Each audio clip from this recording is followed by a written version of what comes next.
তুমি নষ্ট হয়ে গেলে পৃথিবীর কিচ্ছু হবে না, তুমি বাদ হয়ে গেল। প্রতিদিন কত মানুষ যে অ্যাক্সিডেন্টে মরে যায়, এতে পৃথিবীর কিচ্ছু হয় না।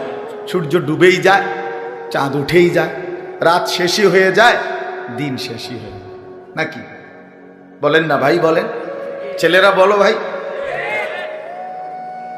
কিচ্ছু হয় না, কিচ্ছু হয় না। কারোর জন্য পৃথিবী থামে না, কারোর জন্য। রাসূলুল্লাহ সাল্লাল্লাহু আলাইহি ওয়াসাল্লাম স্পষ্ট হাদিসে আছে, নবীজির একজন ছেলে ইন্তেকাল করছিল, তখন সূর্যগ্রহণ লাগছিল। তখন আরবের কুসংস্কার ছিল, বিশিষ্ট কারো মৃত্যুতে এরকম সূর্যগ্রহণ চন্দ্রগ্রহণ লাগে। নবী সাল্লাল্লাহু আলাইহি ওয়াসাল্লাম বলছেন, না না না না না না, ইন্না শামসা ওয়াল কামারা লা ইয়াখসিফানি লিমাউতি আহাদিন। না বেটা, সূর্য চন্দ্রের মধ্যে গ্রহণ কারো মৃত্যু